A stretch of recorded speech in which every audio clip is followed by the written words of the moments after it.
Well, it's great to be Bobby. back. Hi, Tamica. Tamica's a friend of mine. It's great to be back doing an interview series. Great to start it off with a good friend of mine, Tamica Sears. And I thought this was an important topic. She's got a great book out. It's called How to Be an Asshole Boss. Now, this is really important, especially with all these layoffs and everything. You need to learn how to be an asshole boss. So she's going to get into that with us. And it's a great book. You should get it, especially if you want to be a jerk. Okay, so Tamica, tell me about the book.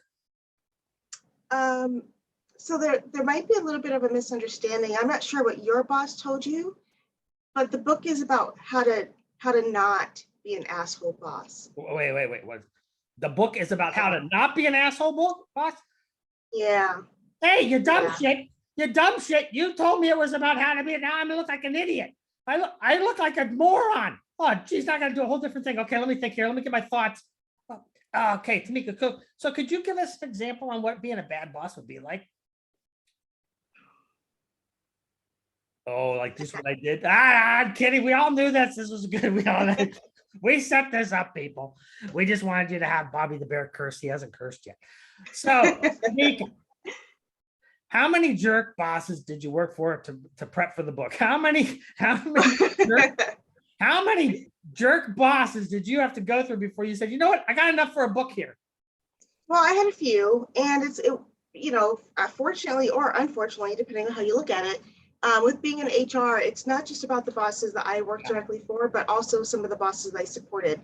Right. So some of the bosses that over the years, I was able to see them do, some pretty kind of crappy things to their employees and hopefully kind of coach them into new ways of doing things. Yeah, what? Talk about that a little bit, because HR is so misunderstood. Everybody thinks it's their friend, but it's not. And then unless it needs to be, and then it can be, but sometimes it's just HR is confusing. Explain it is HR. Confusing. It is confusing. Part of the reason why it's confusing is because HR is the function of the company that is supposed to be the employee advocate, right? So they're the ones that are supposed to make sure that every employee is having the best employee experience possible. Right. Because even if someone isn't performing well and they need to terminate them, that's still giving that employee a good experience, because it really sucks to go into work every day knowing that you don't know what you're doing, right? Yeah, totally makes sense. That's what they're there for. However, there are times, and I'm speaking from my own personal experience as well, where the owner of the company or the CEO wants you to do something that is not in the employee's best interest. Maybe even and you kind of have to choose between doing that or losing your paycheck. Right, which is bad. Right. So a lot of times that's called a double barine. That's called a double barine.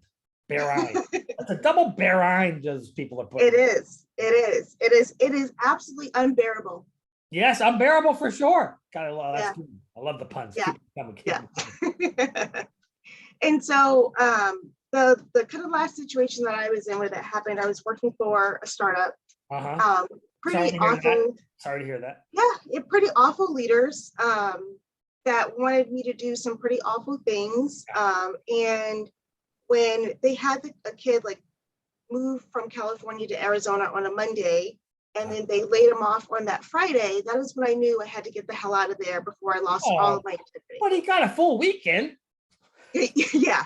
Yeah, that's so bad. Awful. That's really bad stuff. Yeah. So things like that were just not okay. And so that's the thing, people look at HR and they're like, why would you do that? And it's like, well, I had to in order to get my paycheck. And so it would be great if there was a way for HR to not report into the owners, or if there was some other different way to go about it, because sometimes we just got to do some things that are just absolutely awful. And then the only remedy is to quit. Well, other than everybody should get the book, especially, because it'll help them. But let's give them a little free sample. What's probably one of the bigger tips out of the book that you think is important for everybody to know? And was that a dog or a cat? Was that a dog? That was my puppy. Hi, puppy. Oh, he's so cute. I think the biggest tip for everybody is to really pay more attention to your employees, right? Especially now with the Great Resignation, with people just kind of saying, you know what, I don't need this shit. Pay attention to your employees, have actual conversations with them, learn what makes them tick, learn what makes them motivated. And I think once people start doing that, there'll be a little bit more self-awareness on the part of the manager. Right. which that is one of the biggest issues. Is there are a lot of managers that don't understand how what they do impacts their team. Yeah, that makes It sense. causes a lot of problems. Yeah. That causes big problems. Any tips for people going through a layoff? Because they're going to feel like their boss is a jerk, even though the boss may Right. not be a jerk. They're going to automatically think, oh, my boss is an a-hole. But maybe they Right. weren't an a-hole. They're just on the other side. Any tips for people going through a layoff?